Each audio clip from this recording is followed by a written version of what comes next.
की निंदा तुझे सुन रहा है। भगवान की जो कथा की भगवान की निंदा करता है या सुनता है वो कैसा होता है? वो के हत्यारे के समान।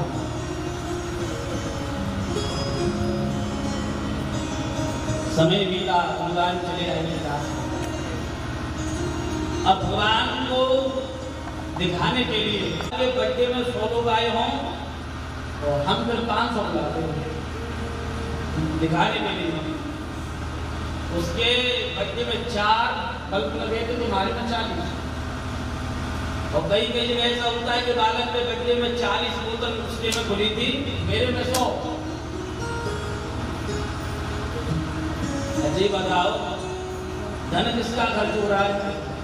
तुम्हारा या पड़ोसी का? घाटा किसका है, तुम्हारा या पड़ोसी का? पड़ोसी का।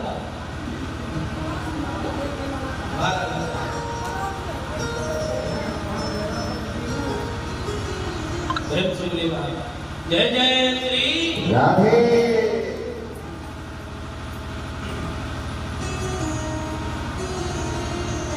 अब क्या हो रहा है? देवता भी भोले बाबा को दिखाने के लिए वैसे जाते थे साइड से विमान लेकर के। आज तो भोले बाबा के सामने कैलाश पर्वत से ही सारे विमान जा रहे हैं। पता चले कि भोलेनाथ को सती मैया को कार्ड नहीं पहुंचा। अब सती मैया बाबा से आपकी बात पता है क्या? आपके जो ससुर हैं वो यज्ञ चला रहे हैं। ये नहीं कहा कि मेरे पिताजी, अब संबंध बताना चाह रही हैं कि आपके जो ससुर हैं वो यज्ञ करा रहे हैं। बोले बाबा कहे अच्छा क्या करना चाहिए? तो जाना चाहिए। बाबा ने कहा कि बिन बुलाए न जाते वहां अपमान हो रहा है। तुलसी मान जाए नैनन नहीं स्नेह, आप कहीं हरसे नहीं चाहे कंचन बरसे। यहाँ जाकर के लोग आपका सम्मान नहीं करे वहां नहीं जाना चाहिए। मैया नहीं मानी, मैया चली गई। जो वहां गई तो दक्ष प्रजापति नहीं बोले। जो बहने हैं बहने मुस्कुराने लगी देख करके, चढ़ाने लगी मानो इसको सूचना नहीं पहुंची। वो मात्र मिला को है सादर बातें मिली एक माता मिली है कुशल क्षेम जी। वो बहने भगिनी मिली बहुत मुस्काता।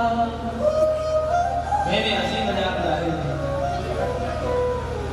जो सती मैया प्रजापति के नेत्रों की ज्योति थी, प्राणों से प्यारी थी, उससे आज बोले नहीं, उनको कष्ट हुआ।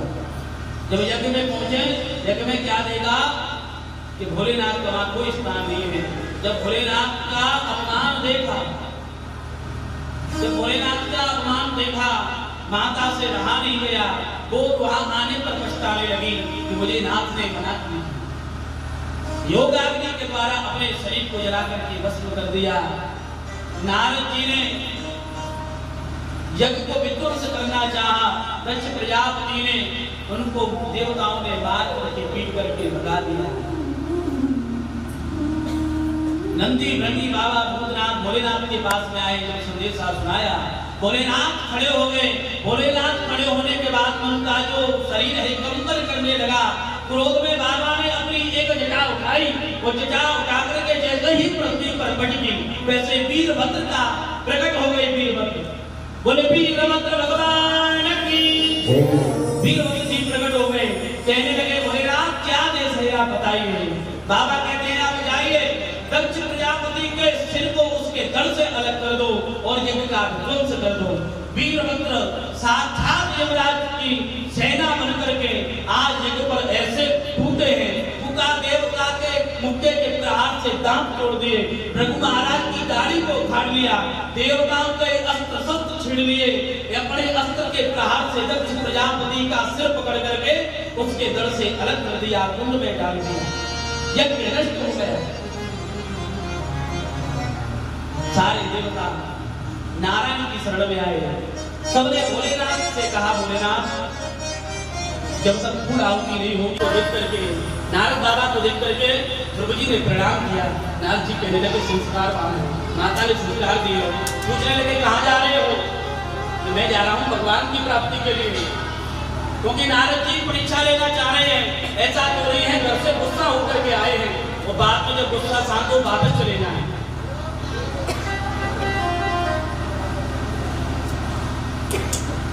ध्रुव का जन्म हुआ। एक बार राजा उत्तानपाद दूसरे देश में गए भ्रमण के लिए। वहां एक राजा की राजकुमारी को देखा जिसका नाम है क्या? सुरुचि। उसके रूप को देखकर के मोहित हो गए। उससे गंधर्व विवाह कर लिया, प्रेम विवाह कर लिया। घर आए, उसकी पत्नी सुनीति को जब पता चला, एक बात बताइए भैया, कोई एक पत्नी को होते दूसरी पत्नी को लेकर के आए, क्या पत्नी स्वीकार करेगी? भैया चला करके मार दी।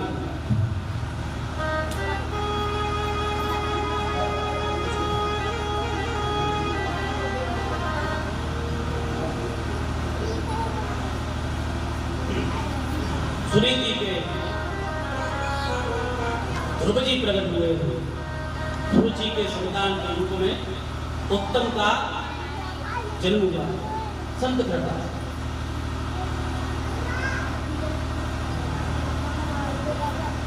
एक बार वही ध्रुव जी उत्तम के साथ खेलते खेलते अपने पिता के पास तक पहुंचे जहाँ राजगद्दी पर बैठे हुए। उत्तम खेल रहा है तो उसके मन में भी आया, उसको पता है कि भैया ये मेरे पिता हैं। माता कहती है तो उसके मन में आया मैं भी पिता की गोद में बैठूं। जब पिता की गोद में बैठने को हुए उसी समय सुरुचि आ गई।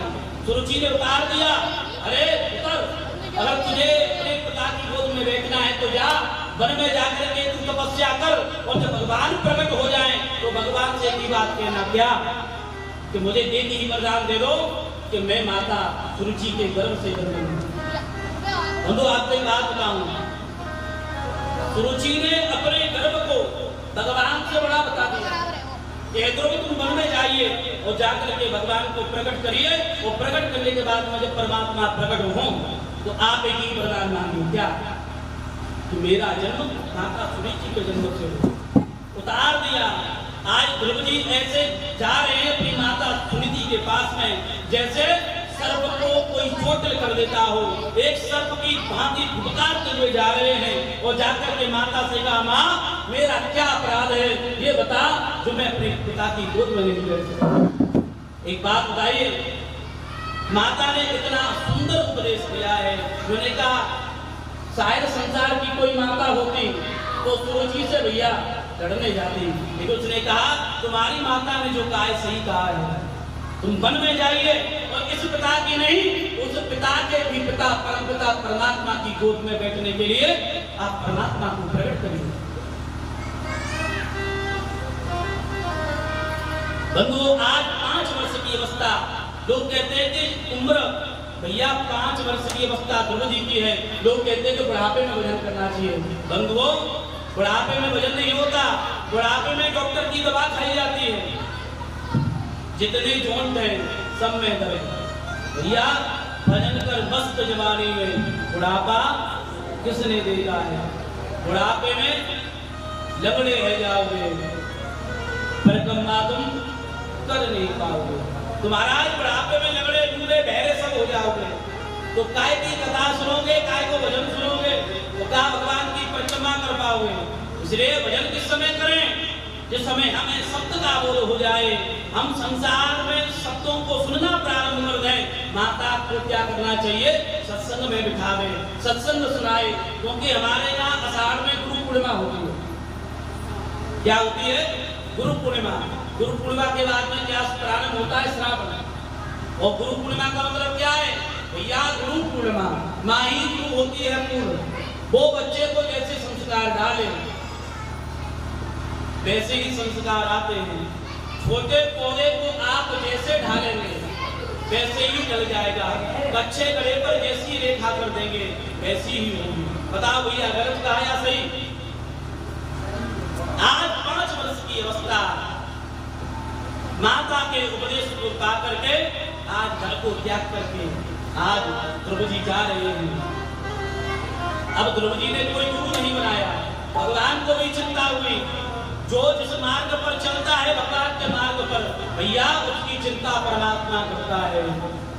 जा को राखे साइया मार सके ना कोई, पालन बाका परि सके दो जग बैरी होए। पूरा संसार एक तरफ और परमात्मा के मार्ग पर जो चलता है भैया, परमात्मा उसकी रक्षा करता है। पर्वत ऊंचे पर्वतों पर रहने वाले जो वृक्ष हैं, उन वृक्षों को जो शक्ति है वो कौन देता है? आप जलते नहीं जा रहे हैं क्या? नहीं, वो परमात्मा सबको रक्षा करता है। सबको भोजन हम नहीं कराते, वो परमात्मा हमको भोजन करा रहा है। जिस दिन परमात्मा चाहेगा कि भोजन नहीं, तो महाराज संसार का कोई भी वैद्य, संसार का कोई भी परमात्मा हमको भोजन नहीं करा सकता। आज 5 वर्ष की अवस्था के चल दिए। भगवान की प्रेरणा से गुरु बनने के लिए नारद जी से कहा, नारद जी प्रकट हो गए।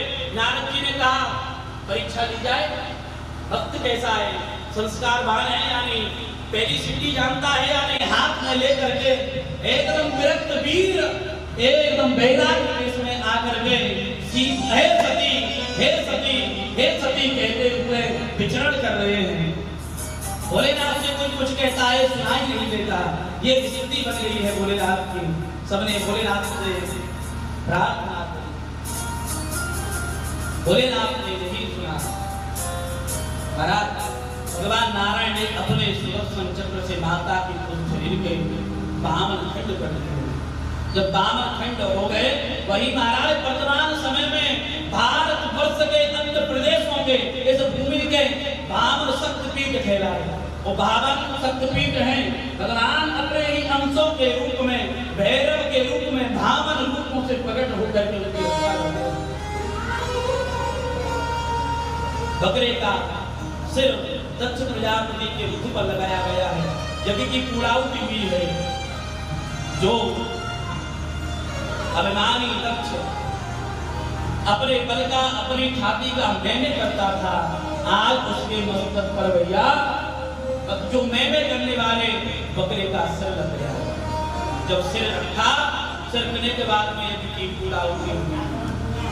यज्ञ भगवती जगदम्बा ने जब शरीर को त्यागा था, नारायण से की प्रार्थना करी थी, मेरा पूर्व जन्म हो तो मुझे पति पति में हर जन्म के संकर मिले। अब हम एक छोटी कथा के माध्यम से समझें। बाबा महादेव कौन है? बाबा महादेव कौन है? ये बताओ, किसके घर में रामायण रखी है? हाथ उठाओ एक बार। किस किसके घर में रामायण है?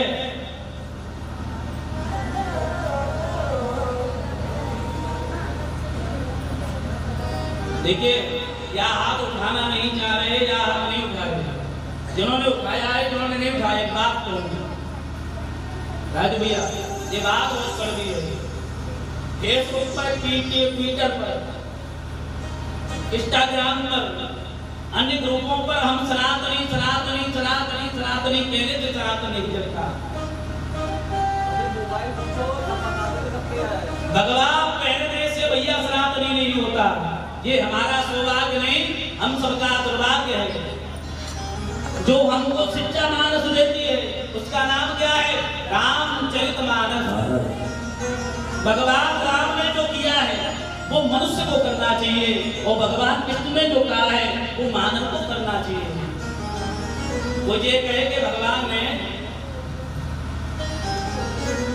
छोटी सी अवस्था में पूतना को मार दिया, छोटी सी अवस्था में गोवर्धन को उठा लिया, गिरधारी कहलाए। अरे भैया आप 70 वर्ष की अवस्था में एक ईंट उठा लो। नहीं, भगवान कृष्ण ने, योगेश्वर ने जो कहा है वो करना चाहिए। गीता में जो लिखा है, भागवत जी में जो लिखा है, वो हमको अपने चरित्र में उतारनी चाहिए। और राम जी ने जो किया है वो हमको करना चाहिए, क्योंकि राम जी का जो चरित्र है वो कैसा है? रामो विग्रह बाल धर्म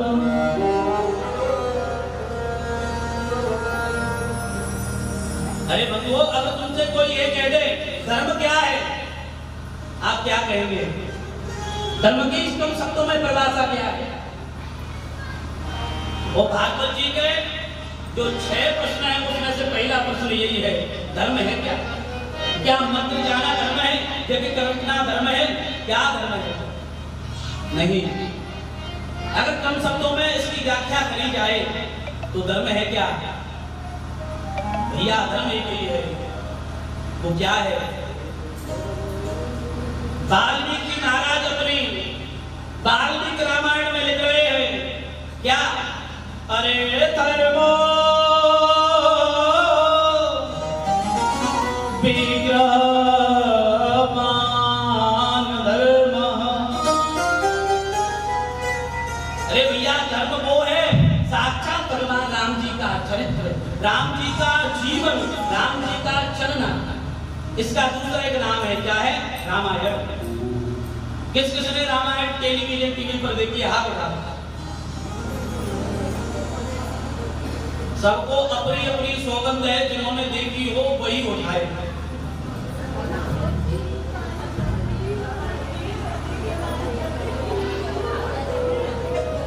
अरे पीछे भाई बाबा टीवी देखी है? रामायण आती पहले पहले आती ना देख पाई। रामायण सुनी है, बाबा लोग ये कह रहे हैं हमने देखी नहीं सुनी है। महाराज बढ़िया है, जो सुना हुआ है वो याद रहता है। गोपियां कह रही हैं गोपी गीत में, श्रवण मंगलम, सुनना मंगल है, इसलिए कथा को सुने। रामायण माने क्या है? राम धन अयन, अयन मान होता है घर और अयन मान होता है चाल, गति, चलना। तो राम जी के चरित्र को चले, राम जी के पद चिन्हों पर चले, उसको कहते हैं रामायण। महाराज हम दुर्भाग्यशाली हैं। एक बात बता दूं, मानो या न मानो, जिनके पास में रामायण नहीं है भैया रामायण ले आओ। अगर तुम्हारे पास में पैसा नहीं हो, भूखे मर रहे हो, मुझसे ले जाओ, लेकिन घर में रामायण लेकर के आओ, रामचरितमानस लेकर के आओ। वो किसका नाम है? राम। फिर क्या है? चरित्र। राम जी का जो चरित्र है वो किसके लिए? मानस के लिए, मानवों के लिए। लेकिन महाराज कथा में हम कथा तो पाठक जी सुनते नहीं। तेरी मटकी का दही अनमोल रसिया, हम दही की मटकी और बाजरे के फूल में पूरी कथा निकालूंगा। कोई कथा सुनाए तो कथा सुनते नहीं। ऐसी तुम्हारी वाली जा पर कृपा राम की हुई, ता पर कृपा करे सब कोई। भैया सुनो या न सुनो, अब आप यहाँ जो लोग बैठे आप पर भगवान की कृपा है इसलिए आप यहाँ हैं। चाहे इस कॉलोनी में हो अथवा इस फैजाबाद में हो, भैया ऐसे ऐसे नगर सेठ देखिए शरीर से, जिनके पास में अपार धन है लेकिन सत्संग नहीं। पैसे से सत्संग को नहीं खरीदा जाता। बिना ईश्वर की कृपा के, पितृ कृपा के, कुलदेवी की कृपा के, माता पिता गुरु की कृपा के बिना सत्संग प्राप्त नहीं। ये ग्रंथ श्रीमद् भागवत संस्कार वाली की दुकान पर मिल सकती है, लेकिन संस्कार तो किसी के माध्यम से। अरे ज्ञान पुस्तकों में होता है तो क्या आवश्यकता क्यों? भैया ज्ञान पुस्तकों में नहीं, ज्ञान हमारे अंदर है। किसके अंदर है? हम सबके अंदर है। हम अपने उस स्वरूप को तो जाने, हम आए क्यों हैं, किस लिए आए? मैं आपसे प्रश्न कर रहा हूं, आप जवाब दीजिए। आप आए किस लिए इस संसार में? रोटी खा गए, शायद भैंसिया भैंसिया गैया काट रहे हो,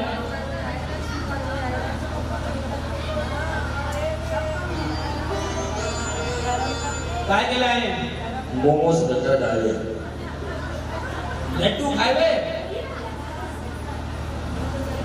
भैया। जब गर्भवास में थे तब परमात्मा से प्रार्थना करते थे, अब हम बताएं क्यों आए, सबको बताए लेकिन भूल गए। अरे आए थे हरि भजन को टन लगे कपास, हम हरि भजन के लिए आए थे लेकिन यहाँ आकर के हम लग गए भैया की सानी में।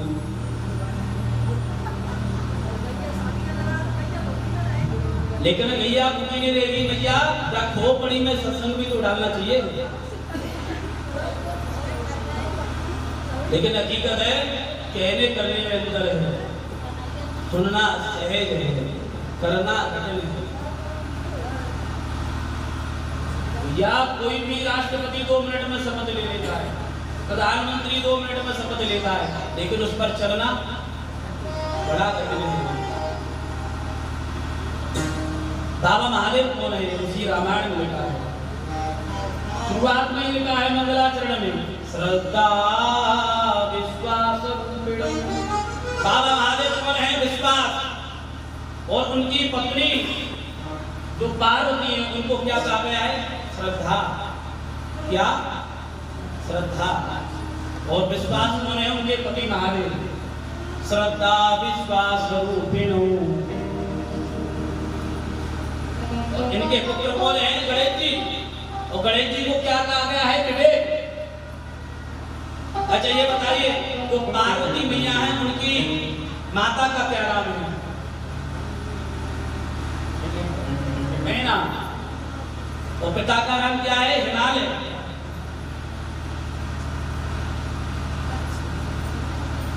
हिमालय हिमालय राजा है, इनको हिमाचल कहते हैं। हिमाचल पर्वत को कहा जाता है, उसके राजा को हिमालय कहा जाता है।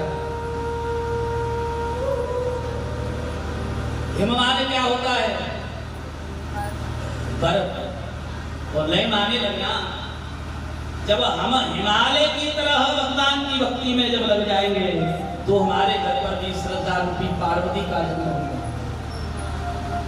और बंधुओं जब हमारे घर पर पार्वती का जन्म होगा तो हमको कहीं जाने की आवश्यकता नहीं पड़ेगी। जो विश्वास है जो महादेव को हमारे घर पर आएगा, उसको ब्याहने के लिए जैसे हिमालय के यहाँ आए हैं वही आएगा। जो हमारे यहाँ श्रद्धा और विश्वास होंगे, जब मैना जैसा अभिमान नहीं होगा, मैमाने नहीं, मैमाने अभिमान और नामाने नहीं, जब हमारे अंदर अभिमान नहीं होगा तो विश्वास आएंगे। हमारा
उत्तान माने होता क्या है? उत्तान माने ऊंचा, उत्पाद माने पैर। जिसके ऊंचे पैर हैं वो क्या है? उत्तान पाद। अब ये बताओ यहाँ ऊंचे पैर किसके हैं? ऊपर पैर। कोई है ऐसा कोई व्यक्ति लेगा भैया? क्या बना वाले भैया? जिसके पैर ऊपर हो कोई मिले ना भैया? मुझे बताओ।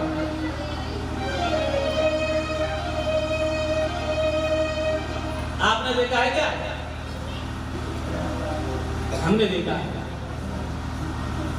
तो बताऊं, हम सब भैया उत्तान पाद हैं। जब हम माता के गर्भ में होते हैं तो हमारे पैर ऊपर होते हैं और हमारा जो सिर है वो नीचे होता है, और हम भगवान से प्रार्थना करते हैं, प्रभु कैसे भी मुझे यहाँ से निकालो। जब मैया गोलगप्पे खाती है, मोमोज, बर्गर, पिज्जा खाती है, उसमें जो लाल मिर्ची पड़ती है उससे मेरा शरीर जलता है। आप मुझे बाहर निकालिए, क्योंकि पड़ाके की कांटली से मेरा जो शरीर है वो जलने लगता है। गर्भवासम समम दुःखम भूतो न भविष्यति। मेरी माताओं, ये तुम्हारे लिए कथा है। जिस समय आपका गर्भ फैल जाएगा, आपको अपना जो जीवन है बिल्कुल संतुलित कर देना चाहिए, क्योंकि आपके जैसे विचार होंगे उस समय आने वाली संतान पर वैसे ही विचार पड़ेंगे। आप अपने पति से झगड़ा करती हैं तो आपका 100% वो पुत्र होगा वो झगड़ालू होगा। इसलिए आप उस समय बालकांड पढ़िए, भगवान की कथा को, भक्तमाल को पढ़िए, आप सत्संग को सुनिए। अब जिस कक्ष में आप रहती हैं, भगवान के किसी भक्त के सुंदर चरित्र की छवि को रखो, लेकिन हम क्या रखते हैं? टाइगर श्रॉफ, सलमान खान। तो भैया टाइगर श्रॉफ जैसा ये हुआ, ऐसे करते हुए आए।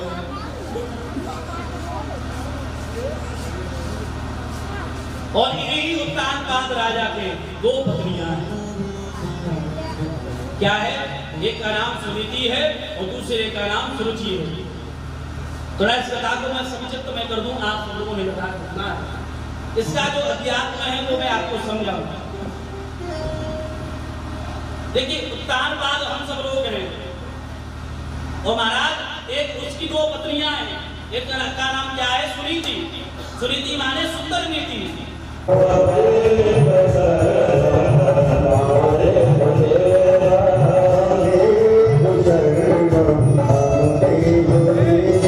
कल इसी समय, शाम के समय, इस भागवत प्रांगण में भगवान का कल अवतार होगा।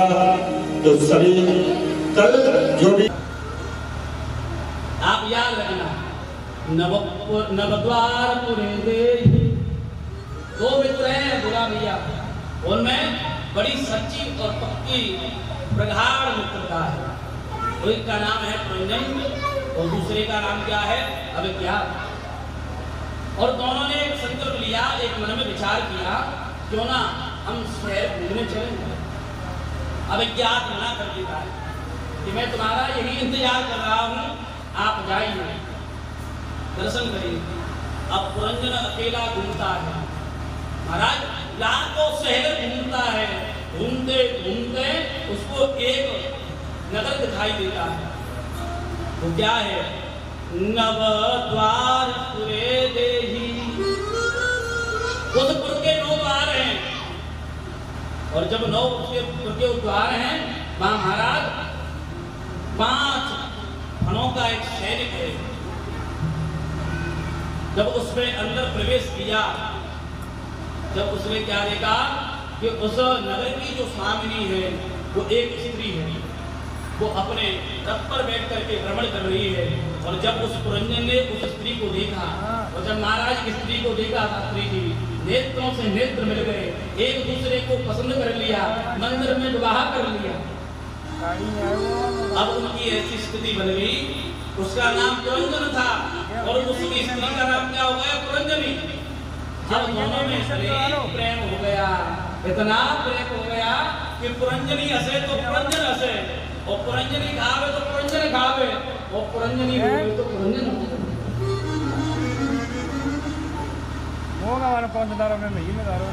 एक दिन क्या हुआ? ग्रुप लड़की एक स्त्री एक आई विवाह के लिए, सबसे कहती है कि मुझसे विवाह कर लो, उसका नाम है जरा। लेकिन भैया उसके रूप को देख करके कोई विवाह नहीं करता, सब उसका परित्याग कर देते हैं। वो भागते गई चंडवेग राजा के पास में, उसने कहा भैया आज से कुछ मेरे धर्म के भैया, मैं तुम्हारी बहन, मेरा विवाह कराऊंगा। वो कहता है चंडवेग के अपनी बहन से तू जिसकी तरफ उंगली कर दे उसी से तेरा विवाह करा दूंगा। और वो अपना एक भाई है, उसका नाम है प्रज्वर, प्रज्वर मम भ्राता, अपना उसका जो भ्राता उसका भाई है प्रज्वर, उस प्रज्वर को भेज दिया। वो महाराज घूमते घूमते वो वहीं पहुंचे जहां पुरंजन रहता था। पुरंजन की तरफ मिश्रा जी इशारा कर दिया कि हमारा विवाह इससे कराइए। अब तो महाराज चंडवेग और प्रज्वर ने उस अभिज्ञात को पकड़ लिया, पुरंजन को पकड़ लिया। अब पुरंजन से कहा तुम्हें विवाह करना पड़ेगा। अब पुरंजन कहे भैया मेरा तो विवाह पहले हो गया, कि नहीं हो गया हो विवाह तुमको करना पड़ेगा। वो क्या है नवद्वार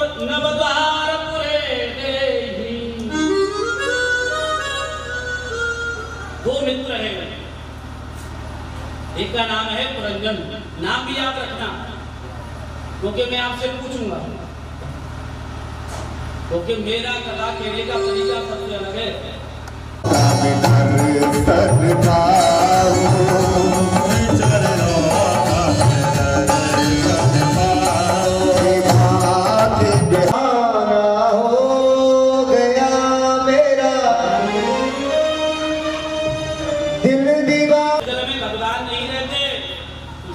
रहता है, अरे जंगल में शेर चीते हाथी भालू रहते हैं, आपको खा जाएंगे। और एक बात बताओ, आप भोजन दिन में कितनी बार करते हो? तो ध्रुव जी कहते हैं कि बाबा मुझे यही नहीं पता मैं कितनी बार करता हूँ। कितना भोजन करते हो? तो ध्रुव जी कह रहे हैं कि ये नहीं पता क्योंकि माता के हाथ में वो जादू होता है कि वो जितना खिलाए वो भी कम लगता है।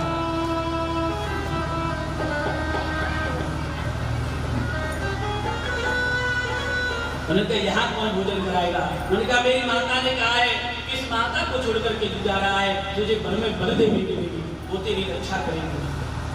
नारद जी ने उनको मंत्र दे दिया, द्वादशाक्षर मंत्र की ओम नमो भगवते वासुदेवाय मंत्र दे दिया और कह दिया कि आप जाइए मधुबन में गंगा जमुना जी में स्नान करके मधुबन में आप तप करिए।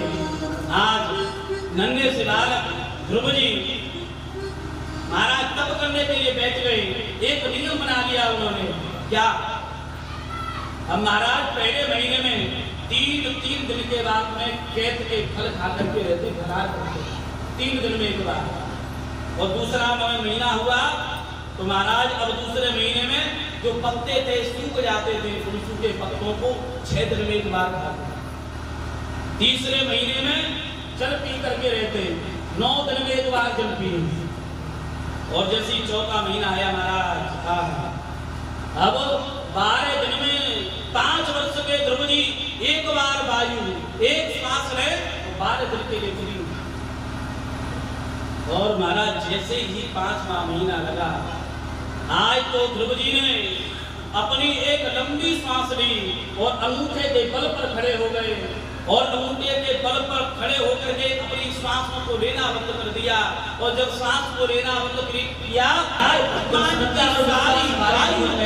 प्राण वायु अवरुद्ध हो गई, देवताओं के कंठ सूखने लगे। ऐसा लगने लगा कि अभी देवताओं को जब आगे का नाम क्या है? नारायण ने कहा बुद्धि ध्रुव है, वो ध्रुव की तपस्या है। और जब महाराज बुद्धि होगी का नाम क्या है? देवता नारद की बुद्धि होती है। और महाराज जब सारे काल शुभ लाभ होंगे तो उनकी पुत्री फिर आएगी, देवताओं को नाम प्राप्त होगा। तो हमारे जीवन में भक्ति के बल पर 5 वर्ष के उसे भगवान का चरित्र ध्रुव ने एक कथा जीवन उतारने के लिए ये कथा गाने भगवान के माध्यम से हम करण में मधुबन में प्रकट हो गए। नाम के माध्यम से हमको जल्दी ध्रुव जी के महाराज संगीत सामने और ध्रुव जी देख करके महात्मा कहते हैं मुस्कुरा रहे हैं। साधु से भी पहले परमात्मा किसी को प्राप्त हो जाए दोनों मुस्कुराए तो सुखदेव बाबा ने देख करके मुस्कुराने लगे। और जब सुखदेव बाबा मुस्कुराए तो इसी में मुस्कुराहट को छेड़ता है और हृदय से मुस्कुराए और हृदय से चीज निकलती है से उसका संतोष करना सब मुस्कुराने लगे। क्यों मुस्कुराए हैं? हृदय कहने के सारे देवता मुस्कुराने लगे। अरे हाँ जिस महादेव अपने हाथ में जाती है पर संगीत को ले आया है वो गाना माया के कार्यक्रम करते हैं मृदंग करते हैं और हार प्रभु जी की है पर हम होते तो ऐसा बाबा का चरित्र मंत्र से लेकर के कोला चुकी तक एक बाबा की हमको दे देते लेकिन धन्य है समय से मर्यादा देवता इसलिए भगवान ने अपराध में जाना वो संत को देखिए लगाया बाहर की नहीं कथा हमारे नहीं करा है दिव्य स्तुति का लाभ किया हमारे शरीर के बाद में लोग कहते हैं मनुष्य भी बाकी है परमात्मा मुझे अब कुछ नहीं चाहिए तुम्हारे दर्शन हो गए देखिए संसार को जान जाओगे वासुदेव विश्व कल्याण छाया और एक बात भी याद रखना जरूरी नहीं है संसार हम जीवन में देखता है जब भगवान हम उतारते हैं तो संसार का जो दर्पण है उतार आज कहते हैं सामने आ जाता है। और दूसरी बात अगर हमको परमात्मा के दर्शन हो जाए तो हमको किसी की आवश्यकता नहीं। आज परमात्मा के दर्शन हुए उन्होंने वरदान दिया कि आप 36,000 वर्ष तक राज्य भोग लो। उसके बाद में सप्तऋषियों के मंडल के ऊपर जो आपका एक ग्रुप बनाया जाएगा